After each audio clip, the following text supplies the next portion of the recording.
ബാലസിംഹങ്ങളും ഇര കിട്ടാതെ വിഷമിച്ചിരിക്കും. എങ്കിലും യഹോവയെ അന്വേഷിക്കുന്നവർക്ക് യാതൊരു നന്മയ്ക്കും കുറവില്ല. ദൈവത്തിന് മഹത്വം ഉണ്ടാകട്ടെ. 34-ാം സങ്കീർത്തനം അതിൻ്റെ 10-ാം വാക്യത്തിൽ ദാവീദ് അങ്ങനെ എഴുതി ചേർക്കുമ്പോൾ അതൊരു അനുഭവത്തിൻ്റെ വലിയൊരു നിരയോടുകൂടിയാണ് ദാവീദ് അങ്ങനെ എഴുതുന്നത്. ഒരു പക്ഷെങ്കിൽ ചിലപ്പോഴൊക്കെ ഈ അമ്മസിംഹം ഇരയെ തേടി പോയിരുന്നാൽ ചില ദിവസങ്ങളോളം അത് വീട്ടിൽ വരില്ല. ഇവർക്ക് ഭക്ഷിക്കാൻ തക്കതായ ഒരു ഇരയെ കിട്ടിയതിന് ശേഷമേ അമ്മസിംഹം വീട്ടിലേക്ക് വരികയുള്ളൂ. അതുവരെയും ആ ചെറിയ ബാലസിംഹങ്ങൾ അമ്മയെ പ്രതീക്ഷിച്ചും കൊണ്ട് ആ കൂടിൻ്റെ അല്ലെങ്കിൽ അവർ ജനിച്ചു വീണ ആ സ്ഥലത്തിന് ചുറ്റിപ്പറ്റി ഇങ്ങനെ ദൂരെ കാത്തു നിൽക്കും. അമ്മ വരുന്നുണ്ടോ, അമ്മ വരുന്നുണ്ടോ? അമ്മ വരുന്നുണ്ടെങ്കിൽ തീർച്ചയായിട്ടും അമ്മയുടെ കയ്യിൽ ഇര കാണും. ഏതെങ്കിലും ഒരു ഇരയും കൊണ്ടേ അമ്മ കൂട്ടിലേക്ക് വരികയുള്ളൂ. ഒരിക്കലും ആ അമ്മ വെറും കൈയായിട്ട് ആ കുഞ്ഞുങ്ങളുടെ അടുത്തേക്ക് വരികയില്ല. ഏതെങ്കിലും രീതിയിൽ എത്ര കഷ്ടപ്പെട്ടാണെങ്കിലും എത്ര ദൂരേക്ക് യാത്ര ചെയ്താണെങ്കിലും ശരി, അവർക്ക് വേണ്ടി ഒരു ഇരയുമായിട്ടായിരിക്കും ആ തള്ളസിംഹം കടന്നു വരുന്നത്. ഇവിടെ ദാവീദ് പറയുന്നു, ഇങ്ങനെയുള്ളതായ ബാലസിംഹങ്ങളും ചിലപ്പോൾ ഇര കിട്ടാതെ അമ്മയെ കാണാതെ വിഷമിച്ചിരിക്കും, ദാഹിച്ചിരിക്കും, വിശന്നിരിക്കും.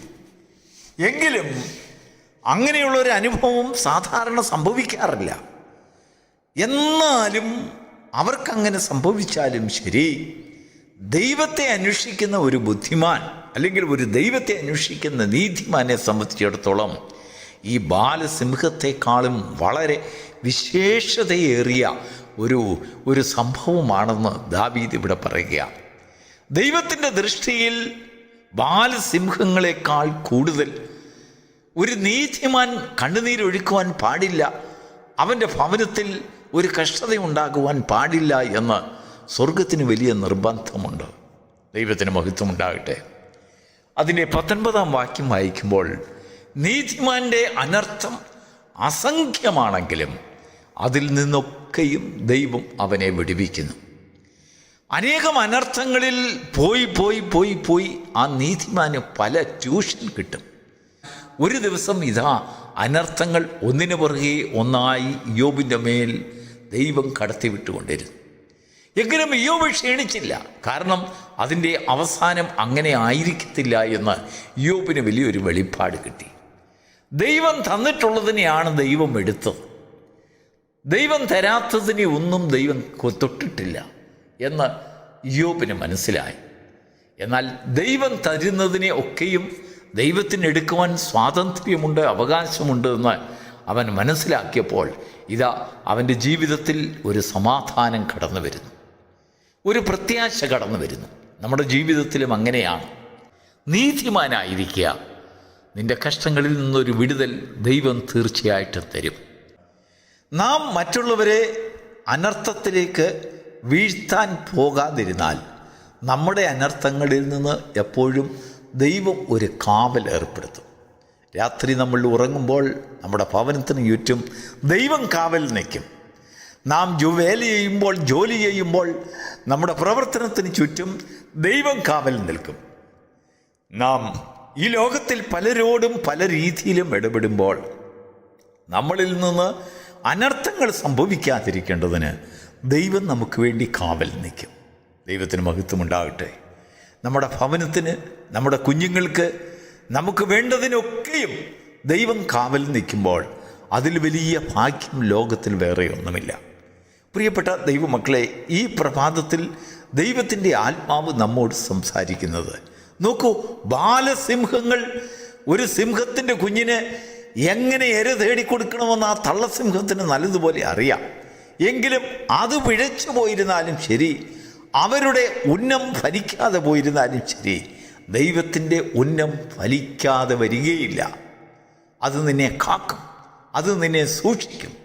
പ്രിയ ദൈവപൈതലേ, നീ നീതിമാനാണെങ്കിൽ ദൈവം നിനക്ക് വേണ്ടി ഓരോ കാര്യങ്ങൾ ചെയ്യുന്നതിന് പലപ്പോഴും പല തടസ്സങ്ങളും പല താമസങ്ങളും ഉണ്ടെങ്കിലും ശരി, അതൊന്നും നമ്മൾ വിചാരിക്കുന്ന പോലെ അതൊരു താമസമല്ല, അതൊരു മുടക്കമല്ല. ദൈവം അതിൻ്റെ പിന്നിൽ അനേക കാര്യങ്ങൾ നമുക്ക് വേണ്ടി അത്ഭുതങ്ങൾ പ്രവർത്തിച്ചു കൊണ്ടിരിക്കുകയായിരിക്കും. ദൈവത്തിൻ്റെ പ്രവൃത്തി പലപ്പോഴും നമുക്ക് കാണുവാൻ കഴിയുന്നത് അതിൻ്റെ അന്ത്യത്തിലാണ്. ആരംഭത്തിൽ നമുക്ക് പല ഭയങ്ങളുണ്ടാകും. നമ്മുടെ കണ്ണുകൾ എപ്പോഴും പ്രകാശിച്ചു കൊണ്ടിരിക്കും. നമ്മുടെ ജീവിതത്തിൽ നമ്മുടെ വാക്കുകളിൽ നിരാശയുടെ വാക്കുകൾ വരികയില്ല. എന്താണെന്നറിയാമോ? യഹോവ എനിക്കായി കരുതുന്നുണ്ട്, അവൻ്റെ പ്രവൃത്തി എനിക്ക് വേണ്ടി വെളിപ്പെടും. ചിലപ്പോൾ താമസിക്കുന്നതൊക്കെയും ഞാൻ എൻ്റെ മാനുഷിക ബുദ്ധിയിൽ കൂടെ ചിന്തിക്കുമ്പോഴാണ് ആ താമസം ഉണ്ടാകുന്നതെങ്കിലും ഞാൻ ദൈവത്തിൽ ആശ്രയിക്കുന്നതിനാൽ ദൈവം തക്ക സമയത്ത് എനിക്ക് വേണ്ടി ഒരു വിടുതലിനെ കൽപ്പിക്കും. അതാണ് നീതിമാൻ്റെ ചിന്താഗതി. ഒരു നീതിമാൻ്റെ അനർത്ഥങ്ങൾ അസംഖ്യമാണ്. ഒന്നിൻ്റെ പിറകെയോ ഒന്നായിട്ട് അനേക അനുഭവങ്ങളിൽ കൂടെ അവനെ കടത്തിവിടേണ്ടതിന്. പക്ഷേ അവസാനം വരെയും ദൈവത്തിൻ്റെ ആത്മാവ് നമ്മിൽ പരിപ്രവർത്തിച്ചു കൊണ്ടിരിക്കുമ്പോൾ തോൽവിയുടെ സ്ഥാനത്തൊക്കെയും ദൈവം വന്ന് വിജയകരമായ പല അനുഭവങ്ങൾ നമുക്കുണ്ടാക്കി തരും. ദൈവത്തിന് സ്തോത്രം. ആരംഭത്തിൽ ഒരു പക്ഷെങ്കിൽ നമ്മളെ ജയിപ്പിച്ചെന്നിരിക്കത്തില്ല, നാം ജയിച്ചു എന്നിരിക്കത്തില്ല. പക്ഷെങ്കിൽ അനേക അനുഭവങ്ങളിൽ കൂടെ നമ്മൾ കടന്നു പോകുമ്പോൾ ആ അനുഭവങ്ങൾ ചിലതെല്ലാം നമ്മെ പഠിപ്പിക്കുന്നു, ചിലതെല്ലാം നമ്മളെ അഭ്യസിപ്പിക്കുന്നു, ചിലതെല്ലാം നമുക്ക് നൽകിത്തരുന്നു, ചിലതെല്ലാം നമ്മുടെ ദോഷത്തിനല്ല നമ്മുടെ നന്മയ്ക്ക് വേണ്ടിയാണെന്നുള്ളതായ ഒരു ചിന്ത, ഒരു ദൃഷ്ടി, ഒരു ഒരു ഒരു യഹോവയുടെ പ്രവൃത്തിയെ കണ്ട് നമുക്കതിൽ നിന്ന് പാഠങ്ങൾ പഠിക്കുവാനും അനേക കാര്യങ്ങൾ ഗ്രഹിക്കുവാനും ഇടയാക്കും. ദൈവത്തിന് മഹത്വം ഉണ്ടാകട്ടെ. അതാണ് വിശ്വാസ ജീവിതം. ക്രിസ്തീയ ജീവിതത്തിൻ്റെ ഏറ്റവും കാതലായ ഭാഗം അതാണ്. നീതിമാൻ്റെ അനർത്ഥങ്ങൾ അസംഖ്യമാണെങ്കിലും അതിൽ നിന്നൊക്കെയും ദൈവം അവനെ വിടുവിക്കുന്നു. ബാലസിംഹങ്ങളും ഇരകിട്ടാതെ വിശന്നിരിക്കും, എങ്കിലും നീ വിശന്നിരിക്കുകയില്ല. യഹോവ നിനക്ക് വേണ്ടി അത്ഭുതങ്ങൾ പ്രവർത്തിച്ചുകൊണ്ട് അസാധ്യതകളെ ഒക്കെയും സാധ്യമാക്കി മാറ്റും. നിന്റെ ചുറ്റും ഇരയില്ലാഞ്ഞിട്ടായിരിക്കാം ഒരു പക്ഷെങ്കിൽ ആ തള്ളസിംഹം ആ കുഞ്ഞുങ്ങൾക്ക് വേണ്ടി വരാത്തത് എന്ന് നമുക്ക് മനസ്സിലാക്കാൻ കഴിയും. എങ്കിലും ഒരു നീതിമാനെ സംബന്ധിച്ചിടത്തോളം ദൈവം പല രീതിയിലാണ് അവന് വേണ്ടി പ്രവർത്തിക്കുന്നത്.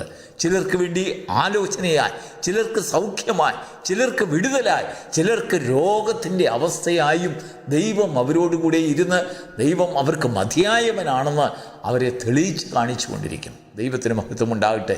അതാണ് ദൈവത്തിൻ്റെ സ്നേഹം, അതാണ് ദൈവത്തിൻ്റെ പ്രവൃത്തി. ഒരു നീതിമാന് മാത്രമേ ആ ദൃഷ്ടി, അവൻ്റെ ദൃഷ്ടിയിൽ കൂടെ അതിൻ്റെ പോസിറ്റീവായിട്ടുള്ള ഭാഗങ്ങളെ കണ്ട് മനസ്സിലാക്കുവാൻ കഴിയുകയുള്ളൂ.